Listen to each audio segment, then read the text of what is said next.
अंधेरे में ब्रह्मांड की झलक, शांत स्वरों के साथ दीपक जलता है।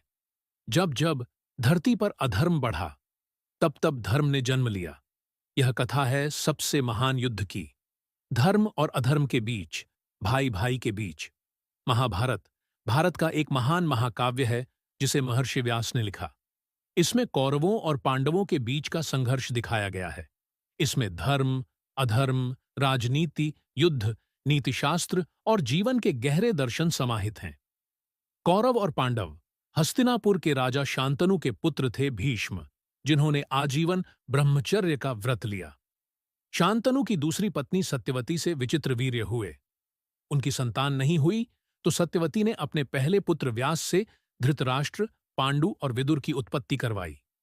धृतराष्ट्र अंधे थे और उनके 100 पुत्र थे कौरव, जिनमें सबसे बड़ा था दुर्योधन। पांडु के 5 पुत्र थे, युधिष्ठिर, भीम, अर्जुन, नकुल, सहदेव, जिन्हें पांडव कहा गया। बचपन और बढ़ती रंजिश, पांडव और कौरव साथ बड़े हुए। दुर्योधन को पांडवों से जलन थी, खासकर अर्जुन से।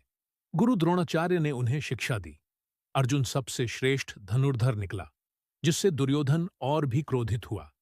लाक्षागृह की साजिश, दुर्योधन ने पांडवों को मारने के लिए लाक्षागृह, मोम का घर में भेजा, लेकिन वे बच निकले। फिर वे कुछ समय तक अज्ञातवास में रहे। द्रौपदी स्वयंवर और विवाह, पांडवों ने द्रौपदी का स्वयंवर जीता और परिस्थितियोंवश पांचों भाइयों ने उससे विवाह किया। फिर उन्होंने इंद्रप्रस्थ नामक नया राज्य बसाया। जुए का खेल और वनवास, दुर्योधन ने षड्यंत्र पूर्वक युधिष्ठिर को जुए में हराकर उनकी संपत्ति, राज्य, भाइयों और द्रौपदी को जीत लिया। द्रौपदी का अपमान सभा में हुआ। अंततः पांडवों को 13 वर्ष का वनवास और 1 वर्ष का अज्ञातवास दिया गया। शांति प्रयास और विफलता, वनवास के बाद पांडवों ने अपना राज्य वापस मांगा। कृष्ण ने शांति प्रस्ताव लेकर गए, लेकिन दुर्योधन ने इनकार कर दिया। युद्ध अनिवार्य हो गया। महाभारत युद्ध, कुरुक्षेत्र युद्ध। 18 दिन का भीषण युद्ध हुआ। पांडवों की ओर से कृष्ण अर्जुन के सारथी बने, जिन्होंने भगवद गीता का उपदेश दिया। भीष्म, द्रोणाचार्य, कर्ण, अश्वत्थामा, जयद्रथ आदि मुख्य योद्धा मारे गए।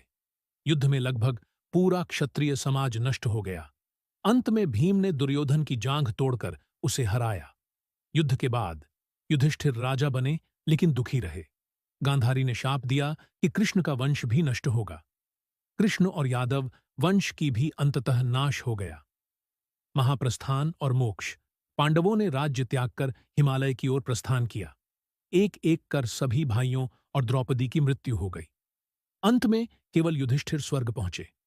धर्म और अधर्म की लड़ाई में सत्य की जीत होती है। अहंकार, लोभ और द्वेष अंततः विनाश लाते हैं। जीवन में कर्तव्य और विवेक सबसे महत्वपूर्ण है। यह कथा बताती है, जीवन में धर्म कठिन है पर जरूरी, और अधर्म चाहे जितना शक्तिशाली हो, उसका अंत निश्चित है। धर्म की विजय ही सच्ची विजय है।